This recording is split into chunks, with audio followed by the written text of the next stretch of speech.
is the art of living from Srimad Bhagavatam. We have known that there is art of living and there is art of dying. Dying and living both are special qualities which we have to understand. और ये जो श्रीमद् भागवत है, इसका क्या glories है, इसका क्या ये है, आज हम लोग बात करेंगे। एक व्यक्ति जब इस दुनिया से चला जाता है तब भी 7 दिन तक भागवत सप्ताह किया जाता है, भागवत पाठ किया जाता है कि जो आत्मा यहां से निकल गया है उसकी भी जब ये कान में जाता है तब क्या होता है, शुद्धि होती है और मोक्ष की प्राप्ति होती है। तो आज तो आप लोग लिविंग में इसको सुन रहे हैं, लिविंग से इसके बारे में जान रहे हैं। और ये है 12 स्कंद, there are 12 cantos of the Shrimad Bhagavatam जो अलग अलग हैं, जो मेरे लाइब्रेरी में आप पीछे देख पा रहे हैं, यहाँ जो मेरी उंगली दिख रही है ग्रीन रेड ब्लू, ये सारे श्रीमद् भागवतम है। तो आज का टॉपिक ऑफ डिस्कशन क्या है, श्रीमद् भागवतम इस धरा में कैसे आया, क्यों आया, इसका कंटेंट्स क्या है, परीक्षित महाराज कौन थे, परीक्षित महाराज क्यों गए थे यमुना तट पे, और श्रीमद् भागवत इस दुनिया में क्यों आई, और सुखदेव गोस्वामी कौन है, और जो श्रीमद् भागवत के बारे में जानता है उसके जिंदगी में क्या चेंजेस आने वाले हैं। तो पहले पता करते हैं, जैसे कोई मूवी होता है, एक हीरो होता है, हीरोइन होती है, एक विलन होता है, पहले पता तो करे कि श्रीमद् भागवतम के हीरो कौन है। ग्लोरीज ऑफ परीक्षित महाराज। अश्वत्थामा ने ब्रह्म अस्त्र को छोड़ा था परीक्षित को मारने के लिए, अश्वत्थामा ने ब्रह्म अस्त्र को छोड़ा था परीक्षित को मारने के लिए। और दोस्तों, जो लोग ये सब में विश्वास नहीं करते हैं, ये गलती भी मत कीजिएगा, ये सब ट्रू स्टोरीज हैं। हैरी पॉटर फिक्शन मूवीज ये सब सही नहीं है, लेकिन ये इतिहास है ब्रह्मांड का और ये गलत है नहीं। आत्मा को मानने में, जानने में, समझने में और महसूस करने में बहुत अंतर है। आज भागवत महसूस कराने की हम कोशिश कर रहे हैं, और मेरा आज का पर्पस भागवत खत्म करने का नहीं है, लेकिन आपके अंदर में वो क्यूरियोसिटी जगाने का है जिससे आप भागवत का पाठ करें। इतने अमेजिंग थे परीक्षित महाराज कि जब ब्रह्म अस्त्र छोड़ा गया परीक्षित महाराज को मारने के लिए, तब स्वयं विष्णु आ गए, स्वयं विष्णु आ गए और गोल घूमने लगे परीक्षित महाराज के वूम के अराउंड with a सुदर्शन चक्र। and क्या हुआ, द ब्रह्मा अस्त्र could not affect परीक्षित महाराज। इस पूरे ब्रह्मांड में सबसे पावर न्यूक्लियर वेपन नहीं है, वो तो चूहे का पूंछ का एटम भी नहीं है। हाँ, there are different weapons, normal अस्त्र, दिव्य अस्त्र, पशुपति अस्त्र, नारायण अस्त्र, ब्रह्मा अस्त्र, अंतर्धान अस्त्र। Among all the astras, Sudarshan चक्र is the most powerful। Parikshit महाराज एक राज ऋषि थे। राज ऋषि मतलब राजा और ऋषि। परीक्षित महाराज का नाम परीक्षित क्यों था, क्योंकि परीक्षा से नाम आया है परीक्षित। परीक्षित महाराज ने अपने, जब वो, thank you, okay, I am seeing the answers.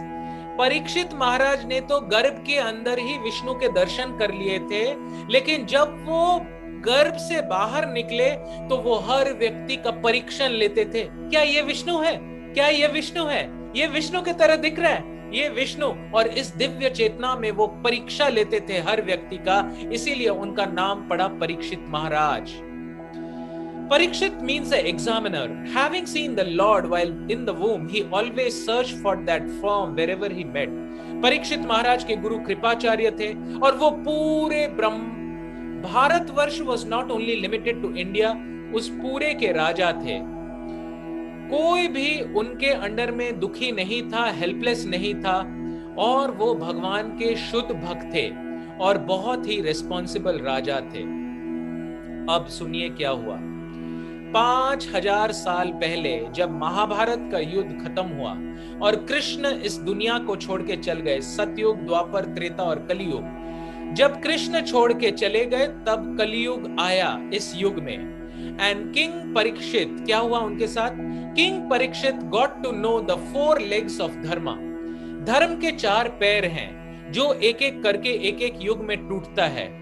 illicit sex, meat eating, gambling and intoxication, and so he went out to conquer the world to establish the supremacy of dharma।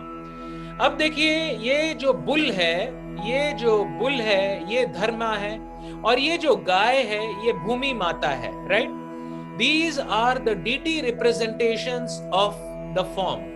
और परीक्षित महाराज देखने लगे कि जैसे ही कृष्ण इस दुनिया को छोड़ के गए, कली का रूप धीरे धीरे कलयुग बढ़ने लगा और अलग अलग पाप इस दुनिया में बढ़ने लगी। और आज तो 2021 है, कलयुग काफी आगे बढ़ चुका है, लेकिन इससे भी आगे कलयुग बढ़ेगा। और ध्यान से सुनिए जो वार्तालाप हुआ किसके और किसके बीच में। धर्म ने पूछा किससे? भूमि से, माता तुम दुखी क्यों हो? तुम्हारे आंख से, कर्सर को देखिएगा, तुम्हारे आंख से अश्रु क्यों निकल रहे हैं? क्या आप दुखी हो कि आपके 3 पैरों पे चोट लगा है? या क्या आप दुखी हो कि आजकल देवताओं के लिए यज्ञ नहीं हो रहा है? क्या आप दुखी हैं माताओं को और बच्चों को देख के, या लोगों का पाप को देख के आप दुखी हैं? तब गौ माता ने, जो भूमि को रिप्रेजेंट करती थी, बोली, ओ धर्मा, you were also maintained on the 4 legs by mercy of Lord Krishna, the reservoir of all qualities. So that happiness spread throughout the universe.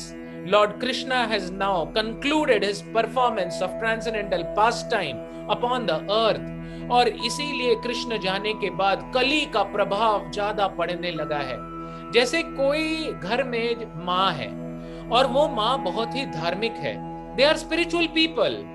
आज उनका वैल्यू फैमिली में समझ में नहीं आ रहा है, लेकिन जिस दिन वो नहीं रहेंगे फैमिली में, उनका वैल्यू समझ में आएगा।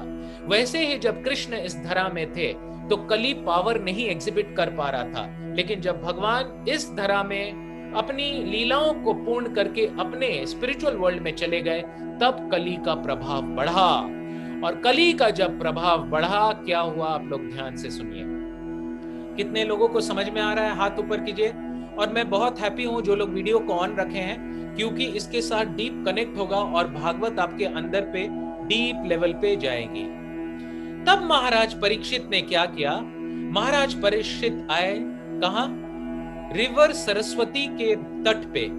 और वहां उन्होंने देखा कि एक शूद्र राजा के तरह भेष में आके गौ और बुल दोनों को मार रहा है। उसका रंग बिल्कुल सफेद था, ये बुल का रंग, और वो डरा हुआ था क्योंकि अब एक ही पैर पे खड़ा था। ये देख के परीक्षित महाराज क्रोधित हुए और उस कलियुग को मारने के लिए उन्होंने हाथ को आगे लिया। सतयुग में 4 चीज था, तप, शौच, कृपा और सत्य। लेकिन एक एक युग के साथ ये एक एक चीज जो मैं कर्सर से दिखा रहा हूं, ऑस्टेरिटी, क्लेनलीनेस, मर्सी, ये सब कम हो गया और 3 पैर कट गए और ये सब पाप बढ़ने लगा इस दुनिया में। लेकिन थोड़ा बहुत सच्चाई कलयुग में भी रहा। जब ऐसा हुआ तब कली तो बहुत चला। उन्होंने परीक्षित के सामने, परीक्षित उनको मारने वाले थे, उन्होंने सरेंडर किया और बोले, महाराज मैं आपके शरण पड़ता हूं, आप मुझे कोई ऐसा जगह दे दीजिए जहां मैं शांति से रह पाऊं। तो परीक्षित महाराज बोले, ऐसा तो कोई जगह ही नहीं है मेरे किंगडम में, क्योंकि यहां तो बस सत्य है और यहां पे तो बस पुण्य है। जहां मीट ईटिंग, गैम्बलिंग, इंटॉक्सिकेशन और इलिसिट सेक्स होता है, वहीं पे तो कली का वास होता है। तो ऐसा जगह तो है ही नहीं भाई मेरे किंगडम में। तो कली ने बोला, अपनी बुद्धि लगाई कली ने, और उन्होंने बोला, ठीक है महाराज, हमको आप ऐसा जगह दे दीजिए, सोना, ताकि मैं सोने में रहूं, क्योंकि सोना एक ऐसा चीज है जहां से चारों ये चीज होता है। जब धन होता है ज्यादा, तब ये चारों चीज करने की कैपेबिलिटी आदमी में आ जाती है। फिर क्या हुआ? परीक्षित महाराज की बात पूरा करते हैं। परीक्षित महाराज यमुना के तट पे गए और शमिक ऋषि, ध्यान से देखिए, यमुना के तट पे गए और शमिक ऋषि के आश्रम में वो घुसे और उनको प्यास लगने लगी, बहुत प्यास, बहुत प्यास। और प्यास इतनी लगने लगी, वो बार बार पुकारने लगे, लेकिन ऋषि बहुत ध्यान में थे, उनको परीक्षित महाराज की आवाज गई नहीं। तो चूंकि कली का प्रभाव इनके मुकुट में आ गया था, जो मैं दिखा रहा हूं, जो सोने का था, उनके मन को भ्रमित कर दिया और उन्होंने एक मरे हुए सांप को गुस्से से गले में डाल दिए। किसके? शमिक ऋषि के। जब शमिक ऋषि के गले में सांप डला, तो ये जो आप कर्सर देख पा रहे हैं, आप लोग हाथ ऊपर कर लीजिए अगर कर्सर देख पा रहे हैं, तो उनका बेटा को आया भयानक गुस्सा। किसकी हिम्मत हो गई कि मेरे पिताजी पे मरे हुए सांप को डाल रहा है? उसने कमंडलू से पानी उठाया और बोला, जिसने भी डाला ये सांप, आज से 7वें दिन में तक्षक नाग उसको आके काट ले और उसको भस्म कर डाले। जब शमीक ऋषि को पता चला कि उसका इमेच्योर छोटा सा लड़का इतना बड़ा दंड दे दिया है विदाउट अंडरस्टैंडिंग कि परीक्षित महाराज एक बहुत ही सत्यवान और धर्मनिष्ठ राजा थे, लेकिन कली के प्रभाव से उन्होंने ऐसे किया था, तो उन्होंने अपने बेटे को बहुत डांटा और बोले, बहुत बड़ी गलती की हो तुम। और परीक्षित महाराज में इतना पावर था कि he could have stopped the curse, और उन काउंटर कर्स दे सकते थे उनको, लेकिन विधि का विधान को समझते हुए, कृष्ण की इच्छा को समझते हुए परीक्षित महाराज ने ऐसा नहीं किया। सांप उन्होंने ऐसा क्यों किया कि उन्होंने मरे हुए सांप को शमीक ऋषि के गले पे डाला? क्योंकि भगवान की विधान से वो चल रहे थे और कली उनके ऊपर सवार हो गया था।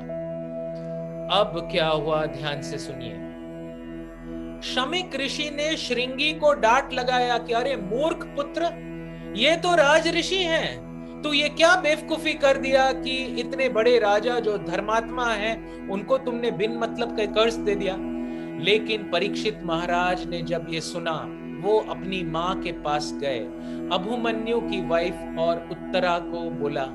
परीक्षित महाराज got the news of the curse and he had the power to reverse the curse, but भगवान की इच्छा जानते हुए अपनी माता को छोड़ के, सारा किंगडम को छोड़ के वो चले गए। अब 7 दिन का मोहलत उनके पास था और अपने बेटे को, जन्मजय को उन्होंने राजा बनाया और चले गए इस ऐसे जगह पे जहां से मुक्ति की प्राप्ति हो सकती है। अब आप लोग सोच रहे हो कि सर ये क्या कहानी बता रहे हैं? घबराइए मत, ये कहानी आपका भी है। ये कहानी हर व्यक्ति का है जो इस मीटिंग को ज्वाइन किया है या नहीं किया है, क्योंकि परीक्षित महाराज के पास तो 7 दिन थे। क्या आपके पास 7 दिन है? कोई गारंटी के साथ बोल सकता है कि मेरे पास 7 दिन है? अगर बोल सकते हैं तो हाथ को खड़ा कर दें। कोई बोल ही नहीं सकता, क्योंकि मृत्यु कभी भी आ सकता है। अब ध्यान से सुनिएगा कि श्रीमद् भागवत इस धरा पे कैसे आया। व्यास देव ने पूरे वेद की रचयिता है, लेकिन सारे वेद को बनाने के बाद भी वेद व्यास को समझ में नहीं आ रहा था कि मुझे अंदर से सेटिस्फैक्शन नहीं फील हो रहा है। कई बार आप लोगों ने अपनी जिंदगी में देखा है कि बेस्ट ऑफ खाना है, बेस्ट ऑफ लोग हैं, नेम फेम प्रेस्टीज सब है आपके लाइफ में, लेकिन अंदर से आपको सेटिस्फैक्शन फील नहीं हो रहा है। तो पता चला वेद व्यास को कि कुछ गड़बड़ है। सारे वेद के रचना करने के बाद ही कुछ गड़बड़ है। तो वेद व्यास जी अपने गुरु के पास गए, नारद मुनि, और पूछे कि क्या कारण है गुरुवर कि इतने वेद के रचना करते के बाद भी मुझ में सेटिस्फैक्शन नहीं फील हो रहा है। तो नारद मुनि ने बोला, श्री नारद उवाच, you have not actually broadcast the sublime and the spotless glories of the supreme personality of Godhead Krishna, that philosophy which does not satisfy the transcendental senses of the Lord is considered worthless। अरे बाप रे बाप रे बाप, इतने मेहनत से इतने वेद बनाने के बाद अगर किसी के गुरु ने बोला वेद व्यास को, क्या फायदा है वेद व्यास, तुमने इतना मेहनत किया, तुमने तो इसमें असली काम नहीं किया कि पूरे ब्रह्मांड के रचयिता अहम सर्वस्व प्रभवो मत्ता सर्वं प्रवर्तते इति मत्वा भजन्ते माम बुधा भाव समन्वितः।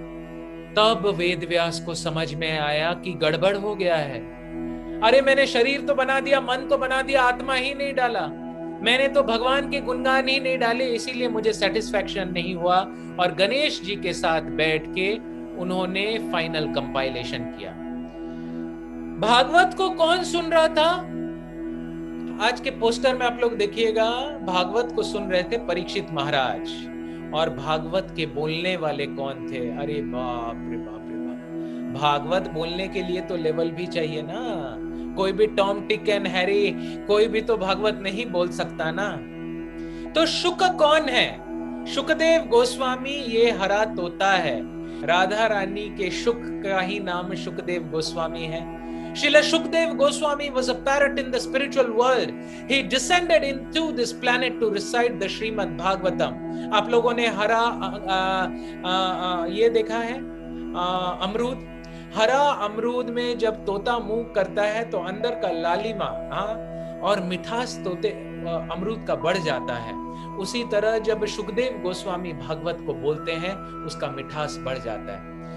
जब व्यासदेव अपनी वाइफ को सुना रहे थे भागवत, तब गर्भ के अंदर ही सुखदेव गोस्वामी पूरा समझ गए थे और दुनिया की हालत देखते वक्त 16 साल तक वो अपने माता के गर्भ में ही थे और निकलने की इच्छा नहीं कर रहे थे। ये कौन है? ये है वेद व्यास की वाइफ। और इनके गर्भ में कौन है? सुखदेव गोस्वामी। तो वो निकल नहीं रहे थे तो कृष्ण स्वयं आए और सुखदेव गोस्वामी को रिक्वेस्ट किए, अब टाइम हो गया है, निकलो। सुखदेव गोस्वामी को ऐसा कृष्ण का प्रॉमिस था कि सत्वगुण, रजोगुण और तमोगुण उनको छू नहीं पाएगा, और ऐसे शुद्ध व्यक्ति थे सुखदेव गोस्वामी। इस पिक्चर में आप लोग देखिए, ये कौन है? सुखदेव गोस्वामी। ये कौन है? परीक्षित महाराज। और ये है ब्रह्मांड के सारे ऋषि मुनि। अब आप लोग समझेंगे कि क्या लेवल था समझने। सुखदेव गोस्वामी के शरीर पे कोई कपड़ा नहीं था, लेकिन कुछ लेडीज जो बगल में नहा रही थी उनको कुछ फर्क इसलिए नहीं पड़ रहा था because Sukhdev Goswami was beyond the platform of lust. आत्मो इंद्रिय प्रीतिवांछा तारे बोले काम, कृष्णो इंद्रिय प्रीतिवांछा धरे प्रेम नाम। जब आत्म इंद्रिय, जब खुद के इंद्रियों को हम सेटिस्फैक्शन देने के पीछे लगते हैं उसको बोलते हैं काम वासना, लेकिन जब कृष्ण के इंद्रियों को सेटिस्फैक्शन देने के लिए तो उसको बोलते हैं प्रेम। लेकिन बहुत लोग मिसअंडरस्टैंड कर गए सुखदेव गोस्वामी को कि ये ऐसा पागल कौन है भाई, हु इज सुखदेव गोस्वामी। अब आ जाते हैं बहुत इंपॉर्टेंट चीजों पे। जो जो प्रश्न परीक्षित महाराज को थे वही प्रश्न आपको भी हैं, और वही प्रश्न हर व्यक्ति को पूछना चाहिए मृत्यु के पहले कि किस तरीके से हम जिंदगी को जिए ताकि मोक्ष की प्राप्ति हो। राइट? अब ध्यान से देखिए। लेकिन सुखदेव गोस्वामी जब बोल रहे थे, ब्रह्मांड के कौन कौन पार्टिसिपेंट्स थे आप लोग ध्यान से सुनिए। अत्रि, छायावान, सराद्वन, अरष्टनेमी, भृगु, वशिष्ठ, पराशर, विश्वामित्र, अंगीरा, परशुराम, उत्ताया, इंद्रप्रमाद और मेधादिति, देवला और ऐसे ब्रह्मांड के सबसे टॉप ऋषि लोग थे। अलग अलग देवी देवता भी बैठे थे, क्योंकि भागवत सुनने के लिए तो स्वयं शिवजी भी खड़े हो जाते हैं। और किस तरीके से समझना चाहिए गुरु से? तत्विधि प्रणिपातेन परिप्रश्नेन सेवया उपदेक्षन्ति ते ज्ञानिनस् तत्वदर्शिना। सिर्फ इस ज्ञान को सुनने से ये ज्ञान अंदर जाता नहीं है। गुरु के सामने झुक के जब आदमी पूछता है और उस ज्ञान को समझता है, उसको अप्लाई करता है जीवन में, तब धीरे धीरे सत्य उसके सामने प्रदर्शित हो जाती है। तो क्या बातें हुई?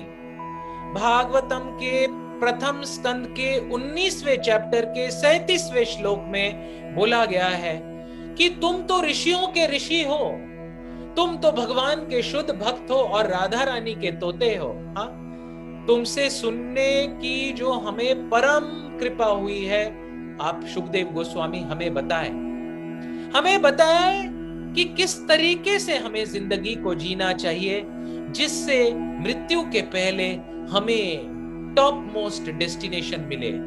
कितने लोग यहाँ जानना चाहते हैं कि what is the top most thing जो मृत्यु के पहले अगर आप कर लें और तब आपके लड़के को या आपके पोते को आपके घर में भागवत सप्ताह कराने की जरूरत नहीं पड़ेगी, क्योंकि आपने जूम मीटिंग में ही भागवत सप्ताह पूरा कर लिया होगा और मोक्ष के द्वार आपके लिए खुल जाएंगे।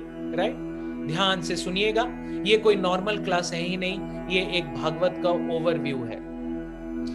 तो परीक्षित महाराज ने पूछा, ओ ब्राह्मणा, please describe in full detail how and where the mind can be applied, how the conception can be fixed, so that the dirty things in the person's mind can be removed. और यही है अमल पुराण।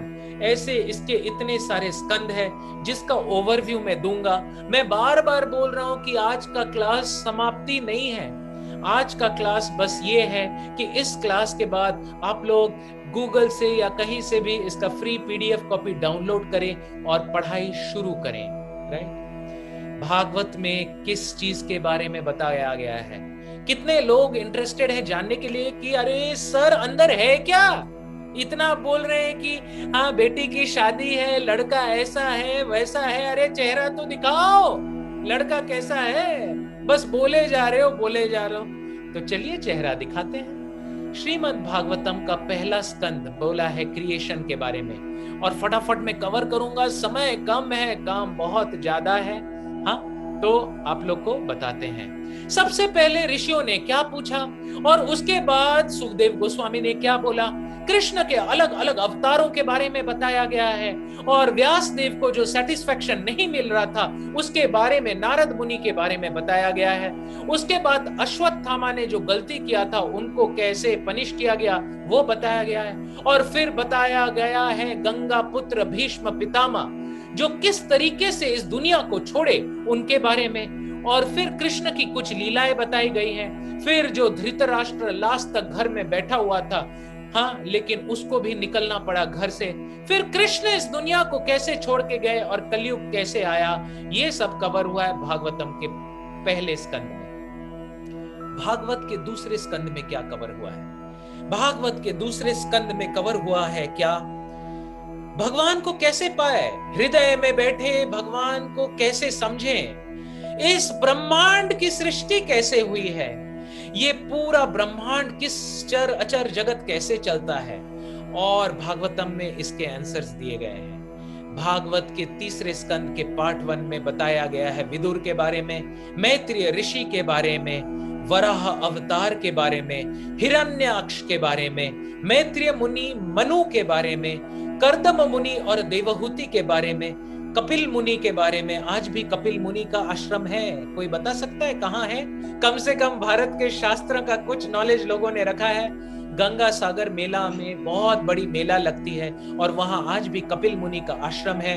ये है हमारे कपिल मुनि और ये है देवहूति उनकी माँ जो दिव्य ज्ञान को ले रही है। छोड़ दीजिए सब कुछ को, छोड़ के भागवत के रस सुधा में अपने आप को डुबाइए, और ऐसे रस सुधा में जब अपने आप को डुबाएंगे तो आध्यात्मिक, आदि दैविक और आदि भौतिक क्लेश से आप निकलेंगे और कृष्ण की कृपा को अपने जीवन में अनुभूति कर पाएंगे। आ जाइए भागवतम के चौथे स्कंद में। चौथे स्कंद में पूरा मनु से लेके अभी तक कैसा परंपरा है, उसके बाद शिव का और दक्ष प्रजापति के लीला के बारे में, जहां दक्ष ने शिव को कर्स किया, उसके बाद सती ने कैसा अपना शरीर छोड़ा, विष्णु के सुदर्शन से सती को किस तरीके से आज जहां जहां सती का पार्ट्स गिरा शक्तिपीठ बने। फिर ध्रुव महाराज के बारे में बताया गया है। Today also there is a pole star, the pole star is Dhruvaloka, और उस ध्रुवलोक में ध्रुव महाराज आज भी विराजमान है। फिर पृथु महाराज के बारे में बताया गया है, और पृथु महाराज के बारे, उसके बाद पुरंजन के बारे में बताया गया है, और पुरंजन के बारे में एक सिटी का वर्णन किया गया है जिसके 9 गेट्स हैं, और हमारा भी जो सिटी है ये शरीर, उसके 9 गेट्स हैं, 2 आंख, 1 नाक, 1 मुंह, 2 कान, हाँ, the organ for procreation and the organ for passing of the excretory waste. बहुत डीप है दोस्तों। प्रेम की दरिया में लहरे हजार, जो भी डूबा उसमें वही हुआ पार। प्रेम की दरिया में लहरे हजार, जो भी डूबा उसमें वही हुआ पार। डूबिए इस दरिया में और देखिए प्रेम क्या है। भागवतम के 5वें स्कंद में प्रियव्रत के बारे में बोला गया है, अग्निधीर के बारे में बोला गया है। आज जो जैन रिलीजन है, the Jainism, in which there the Shvetambars and Digambars, the progenitor of Jain religion is Rishabhdev, right. उसके बाद भरत महाराज का स्टोरी है, जड़ भरत का स्टोरी है, और उसके बाद Jambu Dvipa, the structure of the universe, movement of the sun, Surya देवता। सूर्य देवता कोई बॉल ऑफ फायर नहीं है, सूर्य देवता कोई बिग बैंग थ्योरी से नहीं आए हैं, डार्विनियन थ्योरी कुछ भी नहीं है, और सारा ब्रह्मांड के बारे में बताया गया है। और ये क्या है? रुद्र, रुद्र, रुद्र का अलग अलग रूप, नटराज का रूप, जो जब प्रलय आता है तो वो प्रलय में जो नर्तन करते हैं और पूरे ब्रह्मांड को फिर से डुबा देते हैं, जिसके बाद सृष्टि होती है। और भागवतम के 6th कैंटो क्या है? अजामिल का स्टोरी। अजामिल किस तरीके से अपने बेटे का नाम नारायण लेके मुक्ति को प्राप्त किया, और उसके बाद नारायण कवच के बारे में, उसके बाद वृत्रासुर और इंद्र के बारे में बोला गया है, उसके बाद चित्रकेतु महाराज के बारे में बोला है, और माँ पार्वती। हाँ, आप लोग सब जानते हैं कि नवरात्रि के समय माँ पार्वती का पूजा होता है। चित्रकेतु महाराज और पार्वती के बारे में beautiful story is mentioned in the Bhagavatam. फिर आ जाइए 7वें स्कंद में, और 7वां स्कंद है तव कर कमल वरे नखाम अद्भुत श्रृंगार दलिता हिरण्यकशिपु, यानी पूरा स्कंद है हिरण्यकशिपु और प्रहलाद महाराज के बारे में। याद रखिएगा 7 एक नाखून के तरह दिखता है, और याद रखिएगा 7th canto is all about Narasimha Dev, Narahari. आ जाइए 8वें कैंटो में। 8वें कैंटो में है मनु के बारे में, और गजेंद्र मोक्ष के बारे में, और समुद्र मंथन लीला के बारे में, और मोहिनी मूर्ति के बारे में, कैसे विष्णु ने मोहिनी मूर्ति का रूप धारण करके लॉर्ड शिवा जो परम धीर हैं उनको भी बिविल्डर किया, और बलि महाराज के बारे में, वामन देव के बारे में, और देवताओं के बारे में, और मत्स्य के रूप के बारे में। भागवतम के 9वें स्कंद में रामायण का वर्णन है, अम्बरीश महाराज का वर्णन है, दुर्वास मुनि का वर्णन है, पुररवा का, परशुराम जी का, ययाति का, पुरु का, और इनका वर्णन है। कितने लोगों को इंटरेस्ट आ रहा है कि सर मुझे पढ़ना है, सर मुझे जानना है, इस विश्व के बारे में जानना है, हमारे जब इस ब्रह्मांड के हिस्ट्री के बारे में जानना है। आज बच्चों को पढ़ाया जाता है कि कुतुबुद्दुक ऐबक और औरंगजेब कर मरे। अरे बाबा क्या ही होगा ये सब जान के। जब ब्रह्मांड के रचयिता के बारे में नहीं जानते हैं तो क्या जरूरत है जानने का कि हुमायूं कब मरा और बाबर ने कब अटैक किया। हे भगवान, हे कृष्ण करुणा सिंधु दीन बंधु जगतपते गोपेश गोपिका कांत राधा कांत नमोस्तुते तप्त कांचन गौरांगी राधे वृंदावनेश्वरी वृषभानु सुते देवी परम प्रणमामि हरि प्रिय। असली और नकली में अंतर को करना समझिए। कितने बार कोई ऐसा व्यक्ति नहीं होगा जो यहाँ बैठा है जिसके साथ धोखा नहीं हुआ है। कब तक और आखिर हम धोखे में रहेंगे इधर उधर की चीजों में। और भागवत के रस सुधा में जब अपना पान करते हैं तब आपको लाइफ का रियलिटी समझ में आता है। और दोस्तों याद रखिएगा 10वां स्कंद है कृष्ण का स्कंद। इसमें जब कृष्ण शुरू में जन्मे तब से लेके कब तक कृष्ण ने इस दुनिया को छोड़ा, कृष्ण की सारी लीलाएं A to Z कृष्ण की सारी लीलाएं हैं 10वें स्कंद में। बाहर भी बारिश और घर में अंदर बैठ के इधर उधर समय ना बर्बाद करें। नेटफ्लिक्स में और अमेज़न प्राइम में और कोरोना में कौन सा वैक्सीन लेना है इसमें, और डुप्लेक्स D+ या D- ये सब में समय बर्बाद ना करे। भागवत को उठाए और इस तरीके से डूब जाए भागवत की सुधा पान में कि ना होश हो ना बेहोश हो।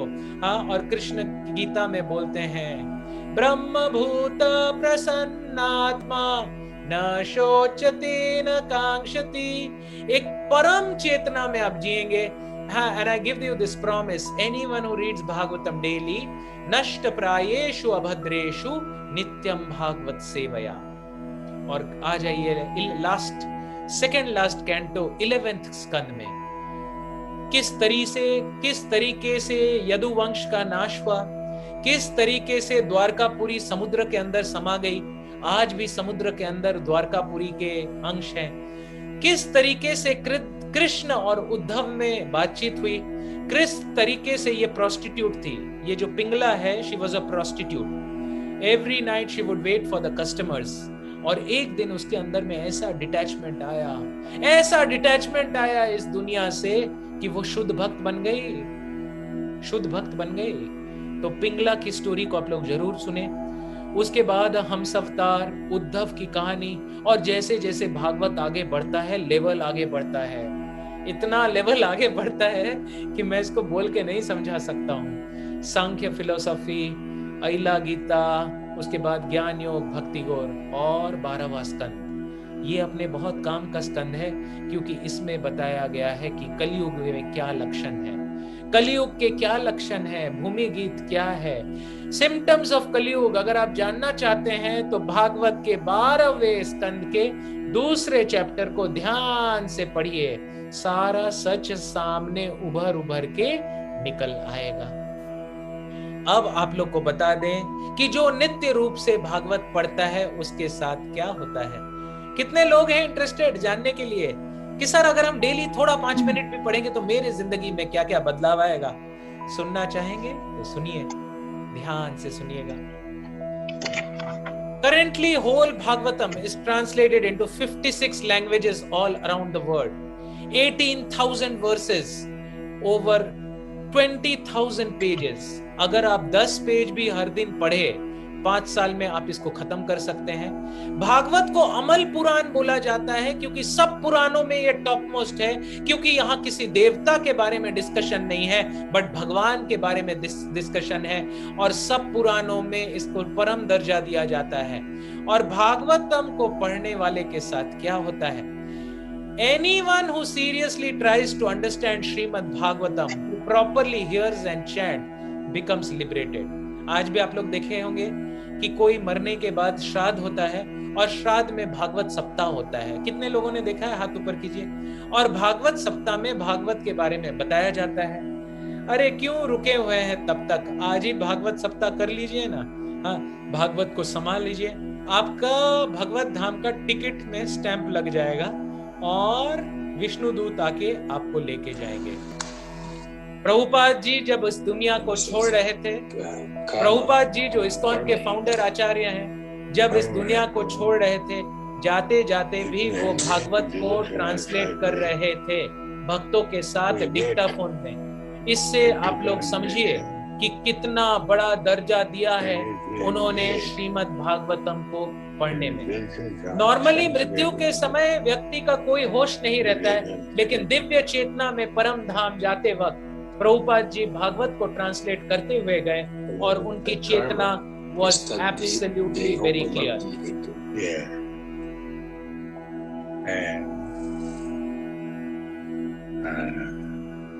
According to the association of